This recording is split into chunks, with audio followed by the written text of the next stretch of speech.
Estamos de volta com nossa Europa News. Aqui você se mantém informado sobre economia política no velho continente, para você, investidor global, ficar mais antenado no que há de mais recente aqui na Europa, e você que quer saber o que ocorre aqui também está convidado a continuar conosco. Grupo de economistas dizem que não há mais almoço grátis e que os governos apertem seus cintos, principalmente aos países periféricos que suas dívidas estão acima de 100%, no qual apresentam grande risco para suas finanças públicas. Vladimir Putin pede trégua em meio ao conflito à Ucrânia para celebrar festividades natalinas celebradas pela Igreja Ortodoxa. Nada mais justo do que celebrar a paz, a harmonia no meio de um conflito e de uma guerra. E novamente, a inflação na zona do euro, no segundo mês consecutivo, recua para talvez a alegria das sociedades. Mas veremos que não é tão bem por aí. E teremos um pequeno bônus falando rapidamente sobre poucos fundos que conseguiram bater a inflação. Se você quer saber mais sobre isso, venha comigo.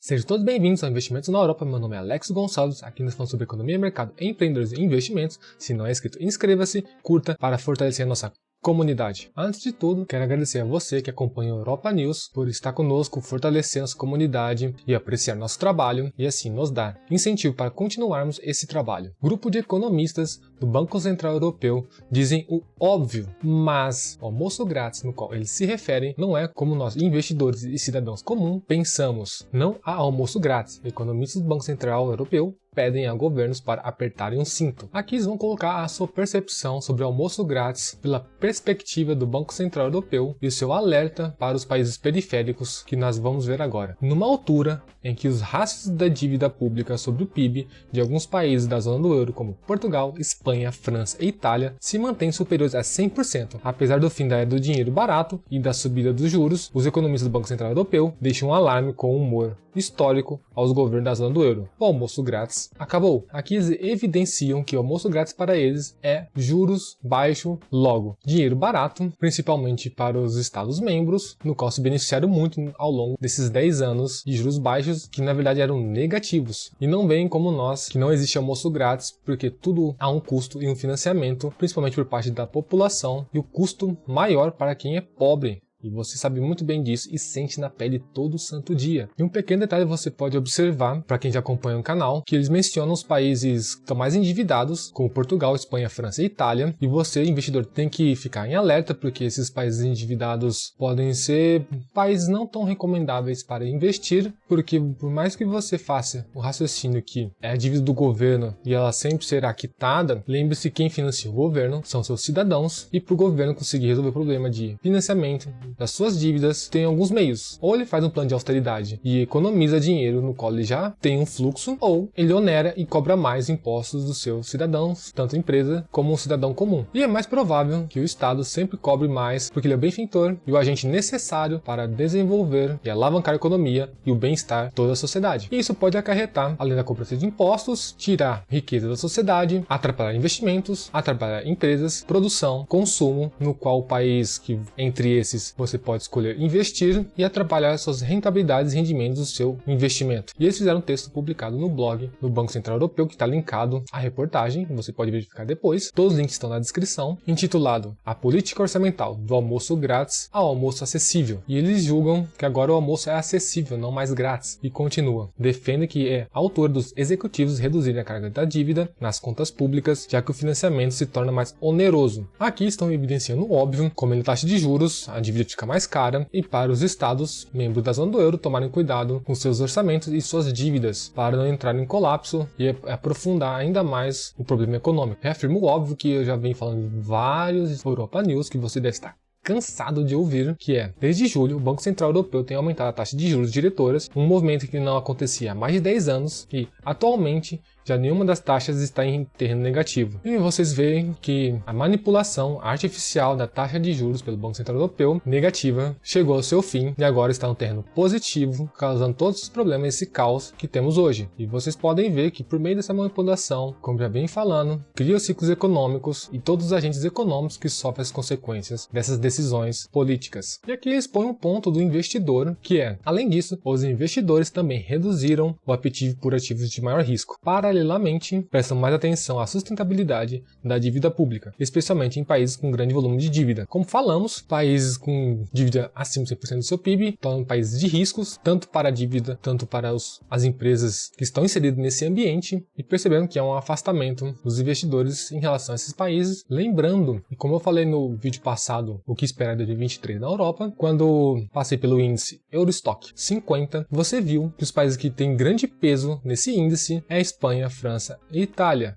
E são os países mais problemáticos no momento para se investir dentro da zona do euro. Então sigamos alerta em relação ao que os agentes políticos fazem para conseguir nos desvencilhar desses problemas econômicos e políticos. Rússia custou quase um ano de conflito, que dá uma pequena pausa para fazer suas comemorações religiosas e uma guerra desastrosa e sem sentido. Putin ordena um dia e meio de trégua na Ucrânia e a partir de sexta-feira. Então, como vocês podem ver, já está rolando essa pausa, essa trégua entre os conflitos dos países, da agressão à Rússia à Ucrânia, para comemorar um calendário religioso. E o que eles dizem? O presidente da Rússia ordenou um cessar-fogo na invasão militar da Ucrânia devido às festividades do Natal a partir do dia de Reis, dia 6. A trégua acontecerá a partir do meio-dia de sexta-feira até a meia-noite de domingo, no qual será publicado esse vídeo, dado que coincide também com o Natal ortodoxo celebrado por Moscovo. Então, como eles são pessoas sérias que respeitam as suas crenças, eles vão dar uma trégua no embate para poder celebrar e comemorar os valores ortodoxos neste período, que é muito importante para eles. Só que temos um porém. Essa afirmação ou comunicado que foi feito parece não ter